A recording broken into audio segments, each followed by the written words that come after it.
umwaka umwe ugizwe n'iminsi 365 ku bantu bakorera umushahara wa buri kwezi. Muri iyo minsi 365 12 muri yo nibwo bahabwa amafaranga umunsi umwe mu kwezi. Uwo munsi umwe mu kwezi bahererwaho ayo mafaranga niwo munsi mwiza kuruta indi yose. Ndabasuhuje, nitwa Ismael Mwanafunzi. Ntabwo ushobora kumva inshuro ijambo amafaranga risohoka mu kanwa k'abantu buri segonda. Ugiye kureba inshuro tuyatekereza bwo wanameneka umutwe. Hari umukinnyi w'umupira w'amaguru w'umufaransa wamamaye ku isi yose witwa Paul Pogba. Yigeze kubwira Al Jazeera ati, when there is money you have to be careful. Money change people. Iyo bigeze ku mafaranga buri muntu aba akwiye kwitonda. Amafaranga ahindura abantu by'umwihariko iyo bayabonye ari menshi. Amafaranga ashobora gutuma wibagirwa umuryango wawe, ashobora gushoza intambara n'ibindi bibi byinshi. Ati rimwe na rimwe naricaraga nkatekereza ko ntagikeneye amafaranga ndetse ko ntagikeneye kuba icyamamare. Ati nabitekerezaga kugira ngo abantu bazankundire uwo ndiwe, apana kunkundira kwamamara cyangwa se ngo bankundire ko mfite amafaranga. Rimwe na rimwe usanga ari ibintu bikomeye. Not for the fame, not for the money. Sometimes it's tough. Kuri bamwe amafaranga ntabwo ahindura abantu, ahubwo agaragaza amasura yabo ya nyayo yarahishwe n'ubukene cyangwa no kutagira amafaranga. Amafaranga bivugwa ko umugabo washinze isoko rinini kuri internet ryitwa Amazon, bwana Jeff Bezos, afite ni miliyari 220 z'amadolari. Aya ni amafaranga bigoye kuyashyira mu mutwe wawe. Dufashe urugero rw'igihugu gikize nk'Ubufaransa, bibarwa ko amafaranga buri mufaransa yinjiza buri mwaka ari amayero 22,000 buri mwaka. Izi ni miliyoni zirenga 30 z'amafaranga y'u Rwanda. Uratekereza ko umufaransa winjiza amayero 22,000 ku mwaka byamusaba imyaka ingahe aramutse yizigamira umushahara we wose ngo yuzuze amafaranga yose Jeff Bezos afite? Kugira ngo uyu mufaransa abone amafaranga nk'aya Jeff Bezos ntabwo byamusaba imyaka 100, nta nubwo ari imyaka 1000, yewe nta nubwo ari imyaka 10,000. Byamusaba imyaka miliyoni 9. Uyu ni umufaransa winjiza hafi miliyoni 30 z'amafaranga y'u Rwanda buri mwaka.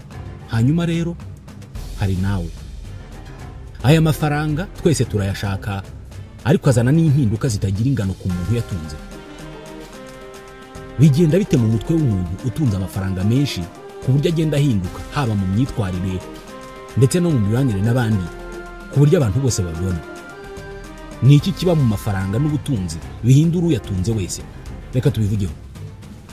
Waba ufite amafaranga cyangwa se warayabuze, hari ikintu kimwe cy'ukuri: amafaranga ntabwo ajya kure y'ibitekerezo byacu. Ufashe urugero ku matora ya perezida wa Leta Zunze Ubumwe za Amerika, yaba yo mu 2016, ayabaye mu 2020 n'ayabaye mu 2024. Aya yose yarimo abakandida, umwe w'umuherwe utunze za miliyari z'amadolari n'undi wiyita umusosiyaliste wubakiye ibitekerezo byo kuri demokarasi. Buri wese muri bo yari afite uburyo bwe bwihariye agaragaza bwo gukemura ibibazo bikabije by'ubusumbane mu mikoro y'abanyamerika. Paul Piff ni umwarimu mu bijyanye n'imitekerereze y'abantu n'imibanire mu muryango muri kaminuza ya California Irvine. Amaze igihe kirekire akora ubushakashatsi ku buryo amafaranga ahindura abantu n'imibanire bafitanye. Ibyinshi mu byo amaze kubona muri ubwo bushakashatsi bwe byerekana ko amafaranga akunze gukurura imyitwarire mibi mu bantu bayatunze. Imyitwarire ibitandukanye niyo baba barahoranye mbere yuko baba bakire. Ukugira amafaranga menshi niko wibanda cyane ku nyungu zawe bwite kandi ugahinduka umuntu udaha agaciro imibereho y'abandi, niko Paul Piff abivuga. Ibi yabigize insanganyamatsiko y'ikiganiro yigeze gutanga cya TED Talk hari mu 2013, yakise ese amafaranga atuma abantu baba babi? Paul Piff n'abagenzi be bamaze imyaka 7 bakora ubushakashatsi ku ngaruka ubusumbane bw'abantu mu mikoro bugira ku myitwarire yabo. Icyo babonye muri iyo myaka 7 bakoze mu bushakashatsi bugera kuri 12, bakavugisha abantu babarirwa mu bihumbi muri Leta Zunze Ubumwe za Amerika, nuko uko amikoro y'umuntu azamuka ariko urugero rwe rw'impuhwe no gukunda abantu rugenda rugabanuka. Amarangamutima yo kwigirira icyizere no kumva ko hari ibintu by'umwihariko agomba kugira abandi badafite yarazamuka. iyo amategeko avuga ko abantu bose bagomba gutonda umurongo bagategereza ko bagerwaho ngo bahabwe serivisi runaka, iyo hageze umuntu ufite amafaranga cyangwa se w'umukire, we yumva atagomba gutonda uwo murongo cyangwa se gutegereza. We yumva hari ibyo bamugomba, birimo no kuba agomba kujya imbere y'abandi. Guharanira inyungu ze imbere y'iz'abandi birazamuka. Uko amafaranga azamuka niko iyi myumvire nayo izamuka. Mu bushakashatsi bwabo babonye ko abantu b'abakire cyangwa se bafite amikoro ari hejuru aribo benshi bashyigikira ko ubusambo no kwikunda ntacyo bitwaye, ndetse yewe ko ari na byiza. Ndetse banabonye ko uko umuntu agenda abona amafaranga ariko abona ko kwiruka inyuma y'inyungu cyangwa se gushaka inyungu muri buri kintu ari ibintu byiza. Ikintu cy'ingenzi bakozeho ubushakashatsi ni icyo bise helping behavior. Abasobanukiwe iby'imyitwarire y'abantu ibi babyita prosocial behavior. Hano bibajije ikibazo buri wese muri twe ashobora kwibaza: ninde mu by'ukuri ukunda gufasha abakeneye ubufasha, cyangwa ninde ugira impuhwe cyane hagati y'umuntu w'umukire n'umuntu w'umukene? Ari abakire n'abakene, ni bande bagira umutima mwiza wo gufasha abantu? Muri ubwo bushakashatsi hari umunsi umwe bahurije hamwe abantu b'abakire n'abandi b'abakene ngo bakorereho ubushakashatsi, ariko bo batabizi. Buri umwe muri bo yahawe amadolari 10. Bababwira ko ubishaka ashobora kugira make muri ayo madolari 10 aho umuntu bataziranye bahuriye mu nzira akayamuha nk'ubufasha. Bababwiye ko umuntu baza guha kuri ayo mafaranga babikora ku bushake bwabo, akaba ari umuntu bataziranye batazanongera no kugira aho bahurira. Nyuma yaho bakurikiranye aba bantu mu buryo bw'ibanga kugira ngo barebe ayo buri wese aza gutanga. Abantu binjiza amadolari ari munsi y'ibihumbi 15 ku mwaka batanze atari munsi ya 44% by'aya madolari 10 bayaha umuntu batazi bahuriye mu muhanda. Ni mu gihe abinjiza hejuru y'ibihumbi 200 by'amadolari ku mwaka bagiye batanga atageze kuri 25% by'aya madolari 10. Bivuze ko uko umuntu agira amafaranga menshi ariko yifuza gusohora make, by'umwihariko mu kuyasohora ayaha abandi. Bagiye banashyira abantu mu cyumba kimwe, abakire n'abakene, bakabaha umukino ngo bakine nka dame cyangwa se undi mukino ukinishwa intoki, ubundi bakabakurikirana batabizi kugira ngo barebe abaza kwiba abari bo hagati y'abakire n'abakene. Babonye ko uko uba umukire ari nako urushaho gukora uko ushoboye kose, harimo no gukora amanyanga kugira ngo ugere ku ntego zawe. Hari naho babahurije mu cyumba, ndavuga abakire n'abakene, babahuriza mu cyumba kirimo bombo, bababwira ko izo bombo ari izo guha abana, bati ntimuzirye. Barangije bakurikirana umubare wa bombo buri wese muri bo ari bwibeho. Abakire bibye bombo zikubye inshuro 2 izibwe n'abakene. Banakoze undi mwitozo w'imodoka, bakurikirana imodoka zikunze kwica amategeko y'umuhanda. Barebye hagati y'imodoka nziza z'abakire zihenze ndetse n'imodoka zisanzwe izikunze kwima inzira abanyamaguru. Basanze abatwara imodoka z'abakire aribo bakunze kwima inzira abanyamaguru. Babonye ko uko imodoka izamuka mu gaciro ariko na nyirayo yongera ikigero cye cyo kwica amategeko y'umuhanda. Banakoze ubushakashatsi busa n'ubu bwagaragaje ko abantu b'amikoro ari hejuru babiteguye kubeshya kugira ngo bagere ku nyungu zabo kurusha ab'amikoro make cyangwa se amikoro aciriritse. Icyo barebye ni ukubeshya, nko kubeshya abakiriya, kwakira cyangwa gutanga ruswa n'ibindi nk'ibyo. Paul Piff agaragaza ko ubu bushakashatsi bwabo butavuze ko abakire aribo bonyine bagira imyitwarire nk'iyi cyangwa se ko ibi byose bikorwa n'abakire bose, ahubwo agaragaza ko twese buri munsi tuba mu ntambara mu mitima yacu, intambara zo kumenya igihe tugomba cyangwa se tutagomba gushyirira imbere inyungu zacu twirengagije iz'abandi. Muri ubu bushakashatsi bagaragaje ko impamvu uko umuntu agenda abona amafaranga ariko ikigero cye cyo kuba umuntu mwiza kigenda kigabanuka, ngo nuko iyo uri umukire umutekano wawe urazamuka, utangira kwiyumva ko nta kibi cyiteguye kukubaho kubera ko buri cyose wakigura. Abakene bahora batekereza ko ejo ibintu bishobora gucika, babaho ubuzima bubi, ibituma amarangamutima yo gufasha yiyongera bitewe n'uko imibiri yabo izi neza ko bazakenera ubufasha vuba aha ngaha, bityo bakifuza gufasha abandi kubera ko imibiri yabo ibabwira ngo fasha uriya muntu, nta wamenya nawe ejo ni wowe. Abakire bo bumva batekanye cyane ku buryo ubwo bufasha adatekereza ko azabukenera vuba aho. Ku Banyamerika ibi birumvikana cyane. Igitekerezo iki gihugu cyubakiyeho cyitwa American Dream ni igitekerezo cy'uko Abanyamerika bose bafite uburenganzira bungana bwo gukira, bapfa kubishingira gusa ku gukora cyane. Ibi ubwabyo byumvikanisha ko buri muntu hari ahantu agomba gushyira imbere inyungu ze imbere y'iz'abandi zose.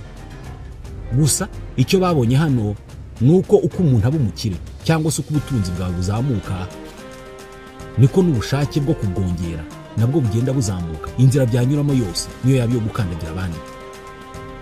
Ese amafaranga ahindura umuntu? Birasa naho icyo ari ikibazo abantu bafiteho ibitekerezo bitandukanye. Hari igice kimwe cy'abantu kivuga ngo yego rwose amafaranga ahindura abantu. Uwari umukene iyo abonye amafaranga ahinduka umuntu mushya mu myitwarire no mu mibanire n'abandi. Hari n'abatanga ingero zirenze rumwe bakagaragaza uburyo buri muntu bazi wagize amahirwe yo kubona amafaranga make gusa yahise ahinduka burundu.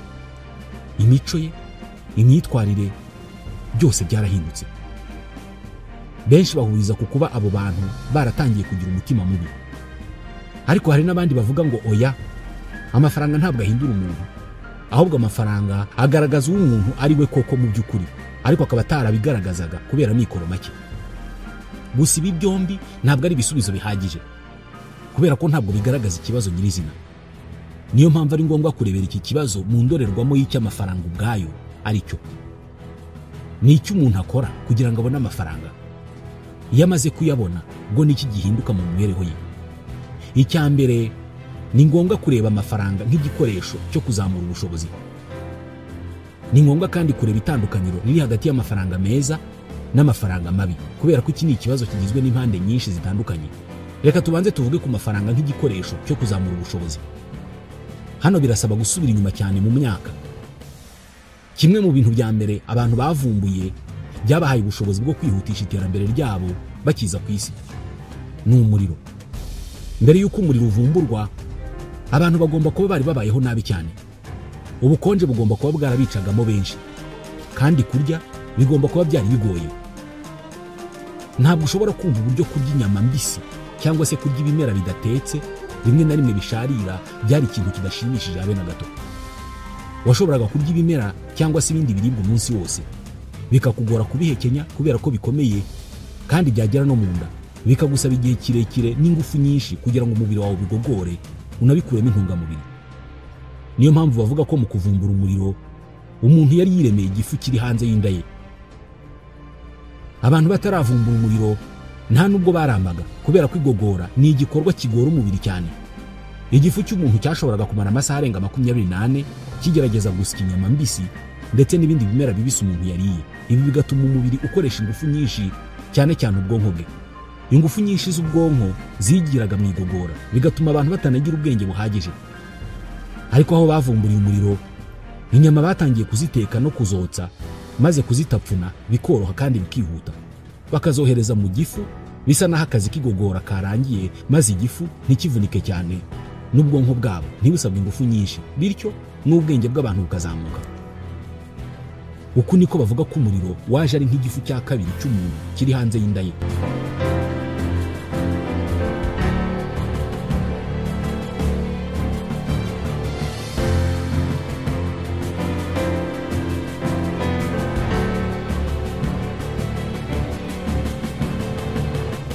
Ikindi kandi, nyuma yo kuvumbura umuriro, abantu batandukanye n'ubukonje bwahitanaga benshi muri bo. Umubiri w'umuntu ntabwo wari ugikeneye gukoresha ingufu nyinshi kugira ngo uwo muntu agumane ubushyuhe, kubera ko wari ubonye isoko yo hanze itanga ubushyuhe.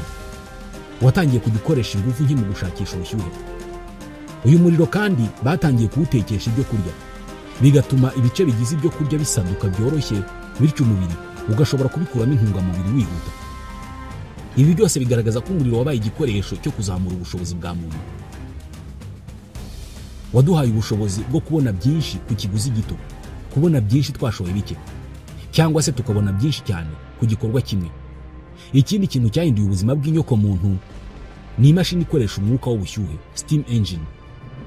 Nyuma yo kuvumbura iyi mashini, wakwita sekuruza wa gari ya moshi n'ibindi binyabiziga, uwashakaga kuva ahantu hamwe ajya ahandi cyangwa se kwimura ibintu abikora hariho hose mu gihugu hagati cyangwa se muri leta runaka, washoboraga kubikora utabizi icyuya nka mbere.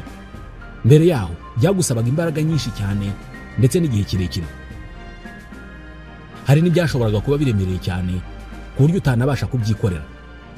icyo gihe ubwo havumburwaga imashini ikoresha imbaraga z'umwuka nk'igikoresho cyo gukoresha mu bwikorezi, byahaye abantu ubushobozi bwo kwimura ibintu biremereye cyane mu ntera ndende hakoreshejwe imbaraga nke z'abantu cyangwa se igihe gito cyane. Ubu nabwo ni ubuhanga bwatumye abantu bashora bike bakunguka byinshi. Bivuze ko abantu bashoboraga kugenda urugendo rumwe nk'uko byari bisanzwe, ariko noneho bakajyana n'ibintu byinshi. Uru narwo ni urugero rw'igikoresho cyazamuye ubushobozi n'imibereho y'abantu. Urugero rwa nyuma ni izi telefone z'ubwoko bugezweho. Ni igikoresho gikomeye cyazamuye ubushobozi n'imibereho y'abantu mu birebana n'amakuru n'itumanaho. Uyu munsi ushobora kubona amakuru akubye inshuro miliyoni ayo twabonaga mu myaka 30 ishize. Mu myaka 30 ishize, umuntu w'umuhanga kandi w'umunyamwete n'umunyabwenge ufite ubushake n'ubushobozi bwo gusoma ibitabo, amakuru n'ubumenyi yashoboraga kubona mu kwezi, uyu munsi wowe ushobora kuyabona mu munsi umwe bitanagusabye ingufu nk'izo byamusabaga. Ka mudasobwa gato ugendana mu mufuko karimo ubumenyi bw'isi yose, ni ugukanda akabuto kamwe cyangwa se gushakisha kuri Google, amakuru n'ubumenyi bikisukiranya mu masegonda 30 yonyine. Itumanaho naryo nuko. Mu gihe mbere wakoraga urugendo rw'ibirometero rushobora gutwara umunsi wose ukajya aho umuntu ari kumutumira ngo azagutahira ubukwe, ubu ngubu ushobora kuvugana n'umuntu uwo ari we wese cyangwa se n'abantu benshi icyarimwe mu buryo bworoshye cyane, bwihuse kandi butaguhenze. Uku niko amagana y'ibihumbi barimo kunyumva kano kanya icyarimwe kandi bari mu bihugu bitandukanye by'isi. Maze umwanya mvuga ko ibi bikoresho ari byo kuzamura cyangwa se kongera ubushobozi bwa muntu. Ni ibikoresho byongerera umuntu ubushobozi kubera ko bituma umuntu ashora bike cyangwa se asohora bike ariko akinjiza byinshi. Nk'ubu nkuye telefoni mu mufuko nkatangira kuyikandakandaho, binsaba ingufu nke cyane, ariko amakuru mbona ni menshi cyane ugereranije n'ingufu nkoresheje mu kuyashaka. Mu gukura telefoni mu mufuko gusa mba nkoze ibintu byagombaga gutuma nkora urugendo ngiye gushaka aho kubariza cyangwa se ngiye gutanga ubutumwa runaka. Hano rero ikibazo nyamukuru ni iki: ese amafaranga ni igikoresho? Ese amafaranga ari mu cyiciro cy'ibintu byongera ubushobozi bw'ibikorwa by'umuntu n'ubushobozi bwa muntu by'umwihariko? Kimwe mu bigize amafaranga ni uko ari ububiko bw'agaciro, store of value. Ni ukuvuga ubutunzi bubika agaciro kabwo ndetse kakagenda kazamuka uko igihe gishira. Ubu hari uburyo bwiza bwo kubika agaciro, aya ni amafaranga meza.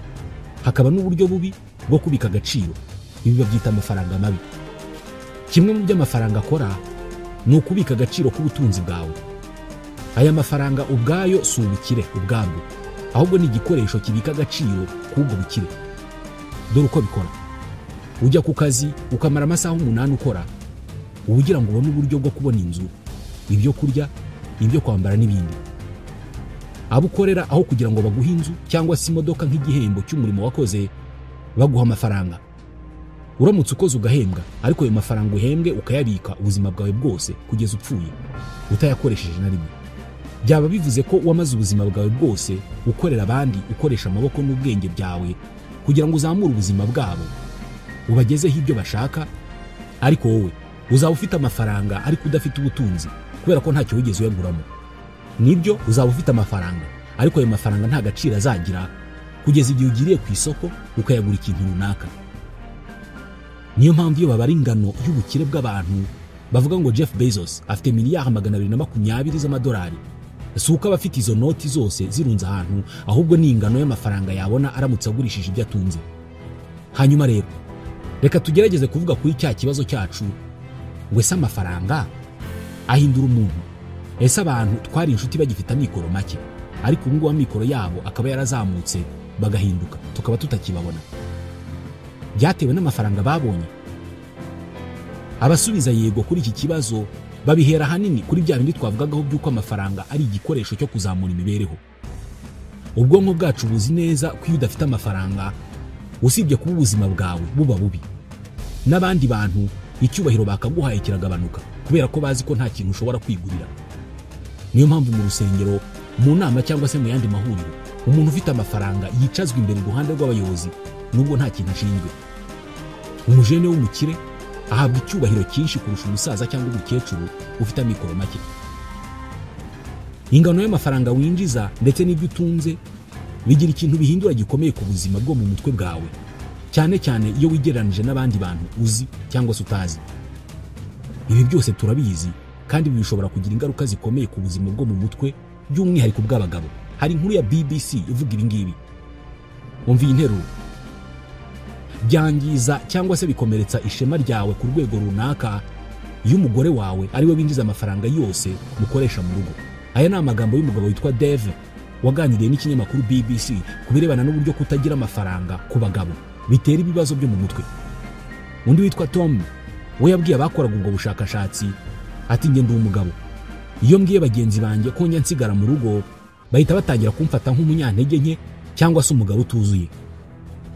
Aba bombi bari mu bushakashatsi bwakorewe abagabo n'abagore bavuga ku ngaruka ku buzima bwo mu mutwe ziterwa no kuba mu muryango umugore yakwinjiza amafaranga yose atunga urugo. Undi witwa Brandon wafite ibibazo byo kumva aciriritse kubera ikibazo cya mikoro. Abo mu muryango we bamwise umugore wo mu rugo. Izi ni zimwe mu ngero eshatu z'uko abagabo batinjiza amafaranga menshi bashobora guhabwa isura mbi, cyane cyane iyo abagore babo aribo binjiza amafaranga menshi. Iyi ni inkuru ya BBC nk'uko nabivugaga. Muri ubwo bushakashatsi abagabo babajijwe bavuze ko bumva baciriritse cyane cyane kubera imyumvire imaze igihe kirekire y'uko ari abagabo bagomba gutunga ingo. Ariko uko imyaka igenda ishira abagore benshi barushaho kurusha abagabo babo mu kwinjiza amafaranga, kandi izamuka buhoro buhoro ry'imibereho mishya rirerekana ko uwinjiza amafaranga mu rugo agira uruhare rukomeye kandi ruhoraho mu gushyiraho imipaka y'ububasha mu rugo ndetse no muri sosiyete muri rusange. Impamvu nyamukuru ituma izi mpinduka mu miryango zigira ingaruka zikomeye ni uko amafaranga ahuzwa cyane n'ububasha. Iyo umugabo atari we winjiza menshi mu rugo ariko agakomeza kwitegwaho ko ari we wakabaye winjiza menshi, bishobora gutuma yumva nta gaciro afite, bikangiza ubuzima bwe bwo mu mutwe ndetse bikongera ibyago byo kugirana ibibazo n'abo mu rugo. Muri rusange nk'uko iyi nkuru bivuga, abagabo barakinjiza amafaranga menshi kurusha abagore, kandi mu bashakanye bafite abana abagore nibo bakora imirimo yo kurera no gusukura urugo kurusha abagabo. Ni icyuho gikomeye kandi gihoraho hirya no hino ku isi. Ibi biterwa n'imyumvire ishingiye ku gitsina, ariko rimwe na rimwe binaterwa n'impamvu z'ubukungu, aho usanga uwinjiza menshi mu rugo ari uhabwa amahirwe yo gukomeza akazi ke, bigatuma abagore bamenyereweho gukora imirimo yo mu rugo baharirwa indi mirimo yose iciriritse idahoraho cyangwa se idasaba igihe kinini. Nubwo abagore batunze ingo bagenda biyongera, imyumvire ku mirimo ihemberwa n'iyo mu rugo ntabwo irahinduka bihagije. Niyo umugore ari we winjiza menshi, akenshi ujya gukora imirimo myinshi yo mu rugo no kurera abana kurusha umugabo utinjiza byinshi. Ibi bihuzwa n'amafaranga. Ubusanzwe muri sosiyete nyinshi cyangwa se mu miryango migari myinshi, umugabo afatwa nk'umutware cyangwa se umuyobozi w'urugo. Gusa iyo adafite amafaranga, ibi byiswe ihame kamere by'uko ari umutware w'urugo bihita bigabanukaho ikintu.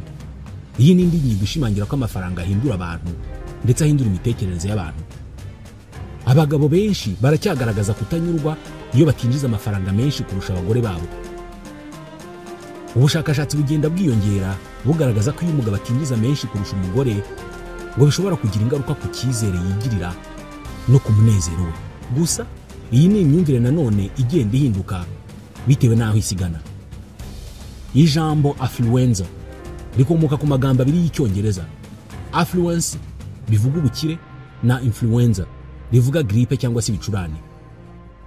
Affluenza ni ijambo risobanurwa nk'indwara ibabaza yandura kandi ituruka ku mibanire y'abantu, igaragarira ku kurambirwa, ku madeni n'ihungabana ndetse no gusesagura bitewe n'inyota idashira yo gushaka byinshi kurushaho. Akenshi rikoreshwa mu buryo bwo guseka imyumvire ya consumerism, kwirundaho ibintu cyangwa gushaka gutunga no kugura byinshi. Abenshi barikoresha mu buryo bwo gutebya batabishyizemo uburemere. Nubwo rikoreshwa cyane mu buryo bwo gutebya, iri jambo rishobora kuba rifite ukuri kurenze uko benshi babyibwira. Affluenza ryaba ijambo abantu bakoresha bakomeje cyangwa se batebya, amafaranga ahindura ibintu byose, kandi abantu bari mu cyiciro cyo hejuru cy'ubukungu bakunze kubona cyangwa se kwiyumva mu buryo butandukanye n'abandi. Ubukire n'inyota yabwo bwagiye buvugwaho gukurura imyitwarire itari myiza cyangwa idahesha agaciro umuntu, kandi bisi bya bindi byo mu mafilime nka documentaire yitwa The Wolf of Wall Street, ahubwo niko bimeze mu buzima busanzwe. Hari abahanga mu by'imitekerereze biga ku ngaruka z'ubukire n'ubusumbane ku myitwarire y'abantu. bagaragaje ko amafaranga ashobora kugira uruhare rukomeye mu bitekerezo no mu bikorwa byacu, kandi rimwe na rimwe tutanabizi cyangwa se tutabyitayeho, nubwo inzego zacu mu bukungu zaba zitandukanye. Nubwo ubukire bushobora kuba igitekerezo kiremereye cyangwa gihinduka bitewe n'uko umuntu abyumva, ubushakashatsi bwinshi bw'iki gihe bupima ubukire hakoreshejwe ibipimo bijyanye n'umushahara, imirimo umuntu akora, cyangwa ibindi biranga urwego rw'ubukungu, nko kuba yarize cyangwa afite imitungo iva ku babyeyi. Hari ibintu bike bivugwa ku bijyanye n'imitekerereze y'abantu n'uko amafaranga n'ubukire bigira ingaruka ku bantu. Ibyo bintu cyangwa se izo ngingo ni uko byemezwa ko uko umuntu agira amafaranga menshi, ariko igipimo cy'impuhwe n'ubugwaneza yagiraga bigabanuka. Ubushakashatsi bwinshi bwerekanye ko ubukire budakorana n'impuhwe cyangwa se imbabazi. Bumwe muri ubwo bushakashatsi bwasohotse mu kinyamakuru Psychological Science bwagaragaje ko abantu bafite ubushobozi buke mu bukungu bashobora gusoma no kumva amarangamutima y'abandi binyuze mu maso yabo kurusha abari ku rwego rwo hejuru mu mibereho. Michael Krauss ni umwe mu banditse ubwo bushakashatsi, yabwiye Time ko hari imiterere rusange y'uko abantu bo mu rwego rwo hasi bagira impuhwe cyane kurusha abo mu rwego rwo hejuru mu mikoro. Yakomeje avuga ko uko ubuzima bwo hasi buteye butuma umuntu ahora yiteguye guhura n'ibibazo cyangwa se ibyago bitunguranye. Kugira ngo abashe kugira uko abyitwaramo, aba akeneye kumenya ibimenyetso by'amarangamutima y'abandi, bityo bigatuma amenya no kumva amarangamutima y'undi vuba. Ikindi ni uko abamikoro make, kubera ko bahora mu bibazo, bahora batekereza ko bazakenera ubufasha uko byagenda kose, bityo nabo bumva ko bagomba gufasha abandi kugira ngo nabo bazafashwe.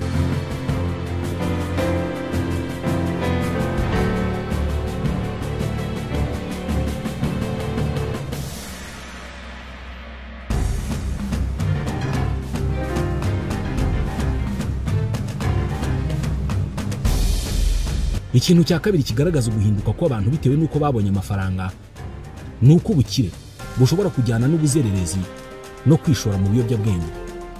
Nubwo amafaranga ubwayo atari yateza ubuzererezi cyangwa se ikoreshwa ry'ibiyobyabwenge, hari ubushakashatsi bugaragaza ko abantu bafite ubukire bashobora kugira ibyago byinshi byo kugwa muri ibyo bibazo. Ubushakashatsi bwinshi bwagaragaje ko abana bakomoka mu miryango ikize baba bashobora kwishora mu biyobyabwenge kurusha abandi, ibishobora guterwa n'igitutu cyo kugera ku rwego rwo hejuru cyangwa se kwitarura kw'ababyeyi babo ntibabahe umwanya uhagije. Gusa si abana gusa, no mu bakuru hari ubushakashatsi bwagaragaje ko abakire banywa inzoga kurusha abakene ko hejuru ya 27%. Indi ngingo ni uko akenshi dufata abakire nk'abantu babi. Ku rundi ruhande, abantu bafite ubushobozi buke bakunze kugira imyumvire y'ivangura ku bakire, babafata nk'abantu b'imitima mibi. Nubwo nanone abakene nabo bagirwaho ingaruka n'imyumvire igayitse ya sosiyete ibambika ubusembwa. Abakire kenshi bahura n'ibibazo bishingiye ku kugirirwa ishyari no kutizerwa, ku buryo hari abantu bamwe bashobora no kunezerwa babonye abakire baguye mu bibazo, nk'uko Scientific American ibigaragaza. Ubushakashatsi bwakozwe na kaminuza ya Pennsylvania bwitwa Is Profit Evil? Associations of Profit with Social Harm. Ese inyungu nimbi? Uburyo inyungu zihuzwa n'ibibi byose mu muryango mugari. N'ubushakashatsi bwerekanye ko abantu benshi bahuza inyungu z'ibigo bikomeye by'ubucuruzi n'ibikorwa byangiza sosiyete. Izi zose ni ingingo zishingirwaho n'abantu bemeza ko umuntu ugize ubukire cyangwa se ubutunzi, imyumvire ye n'imyitwarire ye ihita ihinduka burundu, ibituma benshi bahuza ubukire n'ikibi. Tubashimiye ko mudasiba kubana natwe. Nitwa Ismael Mwanafunzi, ndabashimiye.